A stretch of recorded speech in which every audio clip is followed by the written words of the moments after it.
In today's video, we're going to talk about how you can beat debt collector cases and original creditor cases. And specifically for this one, I'm going to talk about how we helped the client beat Discover Card for $21,914.48. They just sent over the dismissal right here, case dismissed. Here are some of the other ones that we have help clients get dismissed. You can see some of these dollar amounts are very, very high. And look at these. These are just incredible amounts. Now, one of the things that I've noticed when speaking to people and when people are writing to me in live chat is that people are getting very emotional.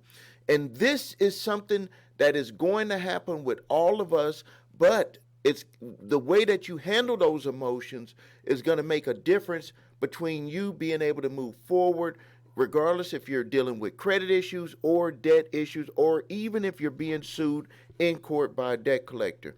Because I know that you want to get back to normal.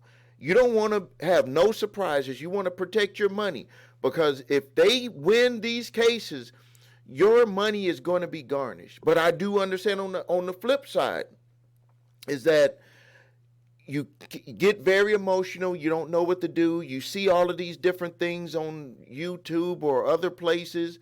You watch my videos and maybe you don't really truly understand. And that's why I do my videos a certain way. So let me just tell you straight up, because the debt collector or the original creditor chooses to sue you in court, it gives you the opportunity to win your case. I'm going to repeat this again because it may not sound right. You're going to be like, Steve, did you really say that? Yes. Because the debt collector or the original creditor chooses to sue you in court, it will give you the opportunity to win your case. So what I'm going to do is we're going to slow some stuff down to allow you to understand this process on how you can win your debt collector lawsuit or original creditor lawsuit case. We're going to go into detail on how you can do it. All right, so let's get straight to it on beating this Discover case.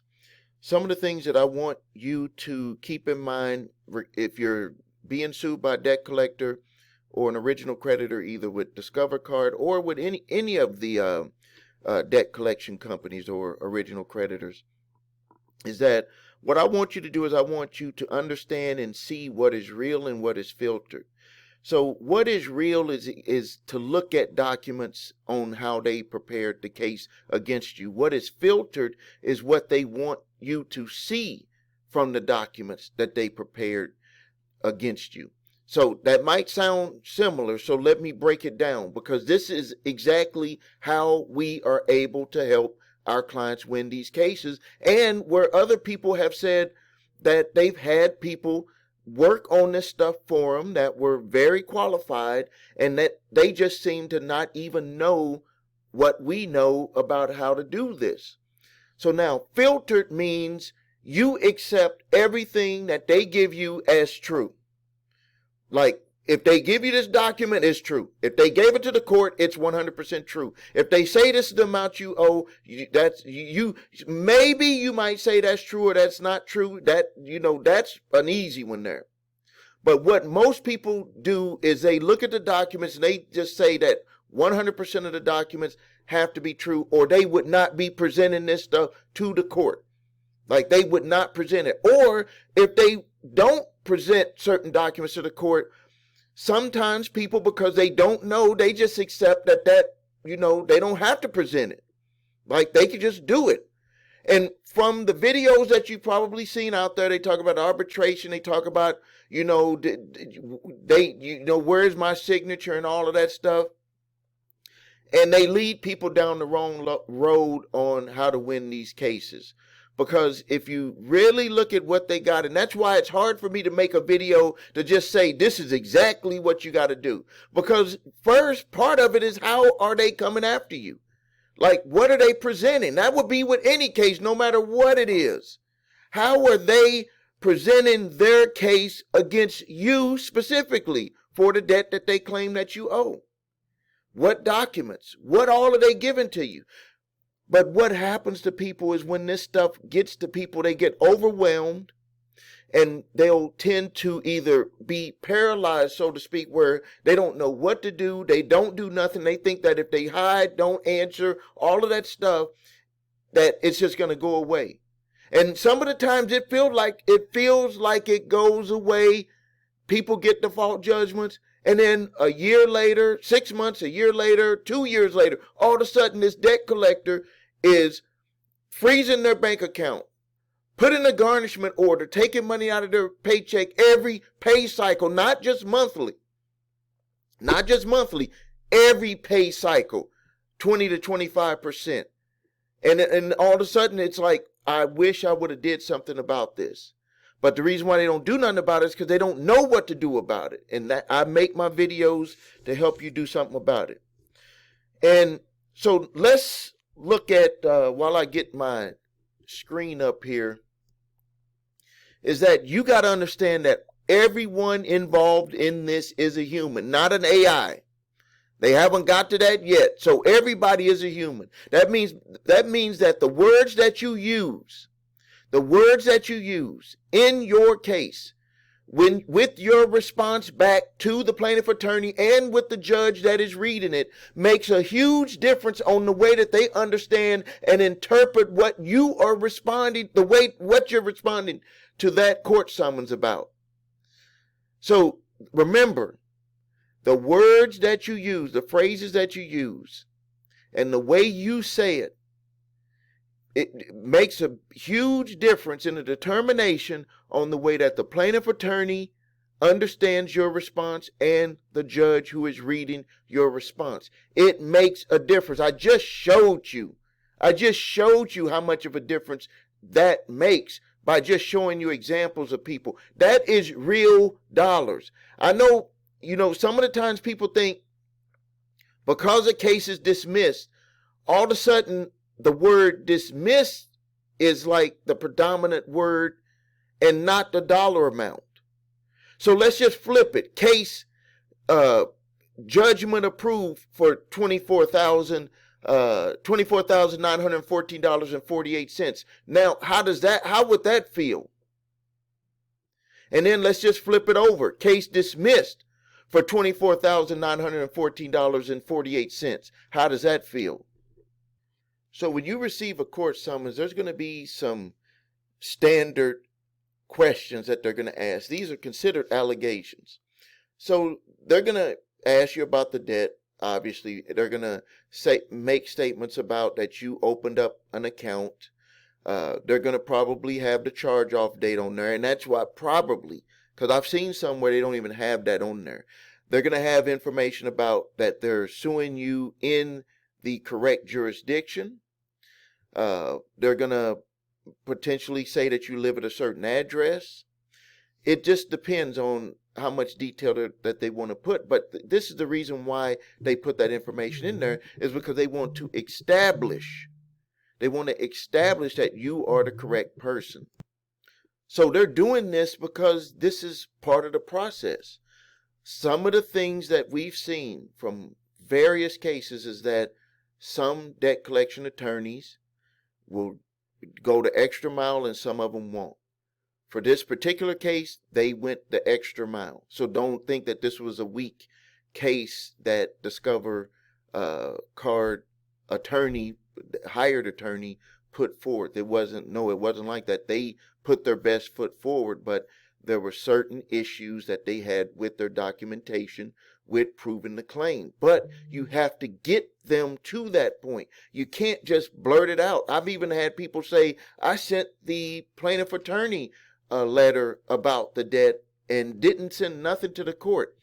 You have a responsibility to respond to the court summons. If you're summoned to court by a debt collection attorney, you have a responsibility to respond to that debt collection attorney and to the court.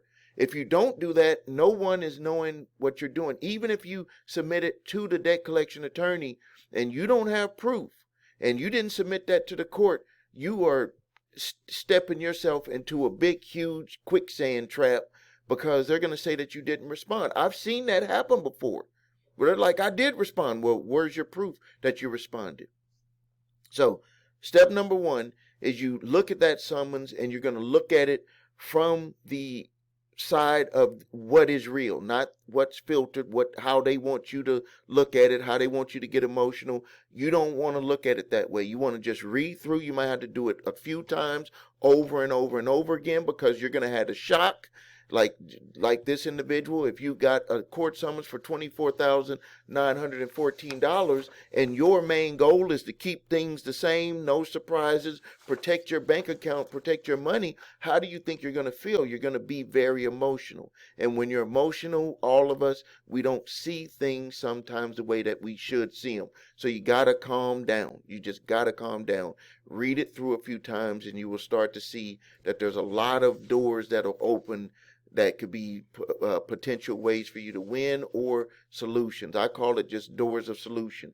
And then also, we've helped clients win a lot more, but I have this thing called the touchdown.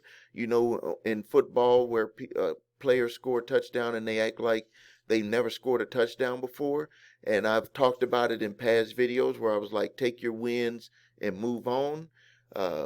Lately, I've told people, hey, just send it to us. You know, we want them to be like they scored a touchdown with us, but not out there in public, because you got to be able to move forward and, you know, get your life back to normal. So you don't need to be out there spiking the ball everywhere.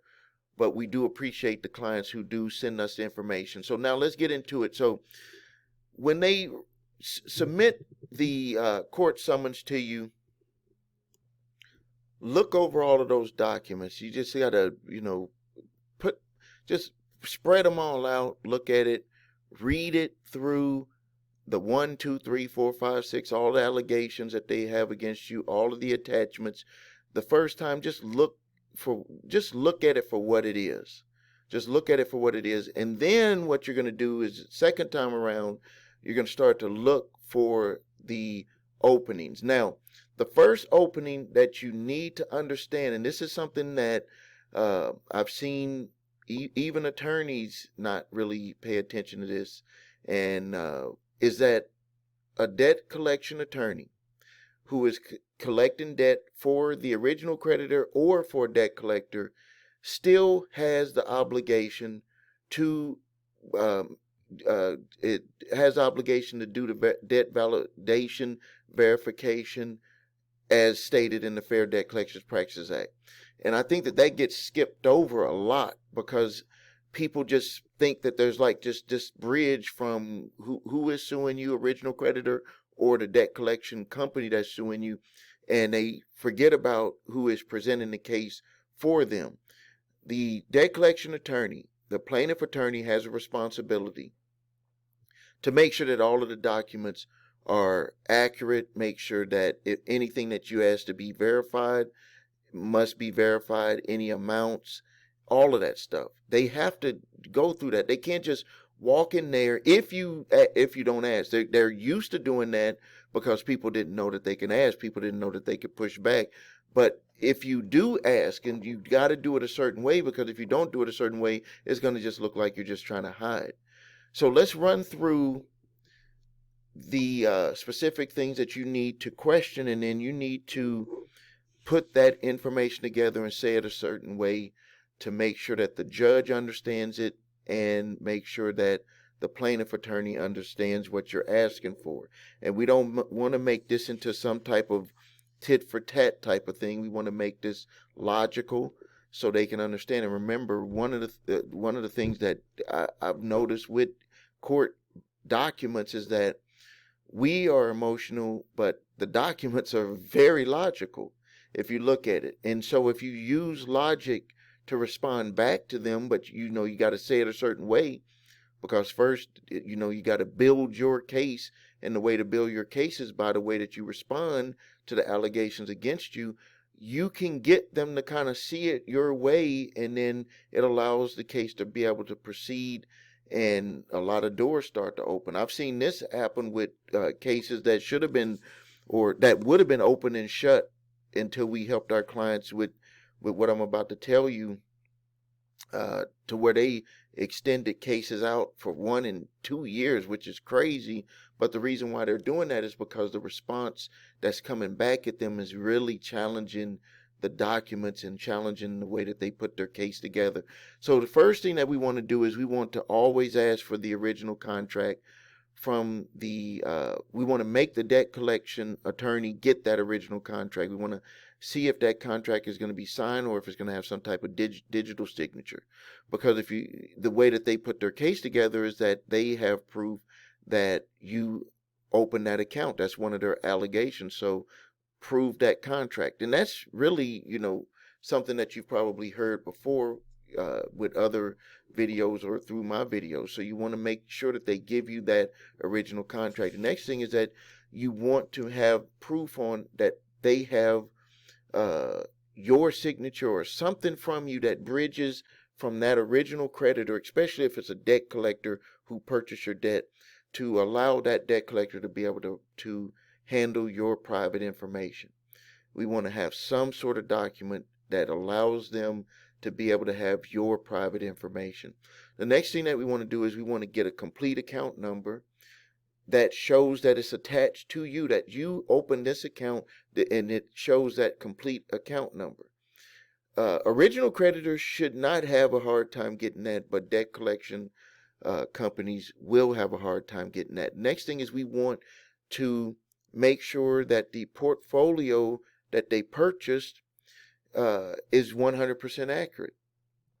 Only way to do that is to look at that bill of sale that they provided with that portfolio on there, which will not even have your name or the account number on there. It's just going to say that they purchased a portfolio. You want to read it through to see if it said anything about it being having any type of warranty, that all of the information that debt collector is purchasing. Now, if it's from the original creditor, they're not going to have a document saying that they sold the debt. But what you're going to do is you use that information to challenge the debt collection attorney. So that's why I said you got to read through it. If it's an original creditor, then what you're doing is you're making that debt collection attorney do their job to make sure that there's no issues with the documentation. And that takes us into the next step, where you're going to challenge the claimed amount. The claimed amount is the dollar amount that they're trying to sue you for. So they cannot just come into court and say, hey, here's 1-2 statements. They get away with doing that, but they can't just come into court with a few statements. According to the CFPB, Consumer Financial Protection Guidance for debt collectors who are suing people for debt, they need to have 12 to 18 months of statements. And those 12 to 18 month statements need to coincide with the amount that they're trying to claim that you owe. So that could make a problem even for the original creditor. Because if the original creditor sent it to one of, a debt collector, or they sent it to, whoever in their one department, and those two departments aren't communicating with each other properly, and they have this amount on there that they can't even prove, which is what happened in this case. With some other stuff that I'm going to talk about, is that that all automatically shows that they put their case together the wrong way, and it allows you to be able to tear their case apart by the documents that they either submitted or the lack of documents that they didn't submit, and by the lack of them being able to prove either one of those, the documents that they didn't submit or the documents that they did submit. So that goes back. Remember what I said earlier. Because the debt collector or the original creditor is suing you in court, it's going to give you the opportunity to win your case, because this is going to put everything on the table and give you the opportunity to win. Next thing included with that is, we're not just trying to say the amount. We want to know everything about the payments, the credits, the interest rates, any disputes that you had, digital signatures, PIN codes, everything to prove that case. To prove that claimed amount that they're claiming that you owe.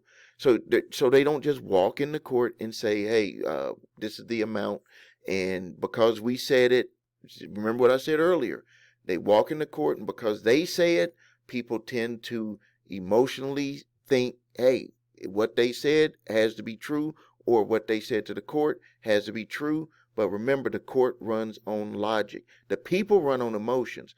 But the documents, the way that you respond to the case, you put it in logic. And if you put it in logic and you say it a certain way, they're going to understand it. They're going to understand what you need them to do. And the crazy thing about it is that they actually do it. That's the crazy thing about it. It helps you win your case because they actually just, in a way, do the work for you to allow you to be able to see the doors that are going to open and allow you to win. Another thing that we added into the responses is, especially if you're dealing with a debt collector who purchased your debt, is you want them to get verification from the original creditor that a 1099-C cancellation of debt was not submitted. The reason why you want to do that is because we've seen where 1-2 years later down the road, we're even dealing with one right now where I went ahead and submitted a request to the debt collection company who purchased it, who was coming after an individual for an American Express account, 2 accounts, over $50,000. It's been almost a year that they haven't responded to that notification that we sent from our office. Like, first they were going to sue, they were threatening, making all of these threats and stuff, and then we submitted a response before they went to court. Before court, we submitted a response on what that attorney had a responsibility to prove before even really sending that debt collection letter. And those debt collection letters give you the opportunity to state that back. But most people just do a regular debt verification, and they don't go into detail. They don't put any additional information in there that shows that you know what you're doing to make that debt collector bag up and say, we're not dealing with an ordinary debtor. But they haven't responded, and it's been more than a year. And now we've asked, what are they going to do? And did that company, American Express, submit a 1099-C? Because we've seen where clients receive these 1099-Cs 1 to 2 years later, and they had debt collectors trying to sue them for that debt. The next thing that we want to ask the debt collector, and this goes both for the plaintiff attorney, is that show proof of that dunning letter that was submitted, that was sent out to the alleged debtor.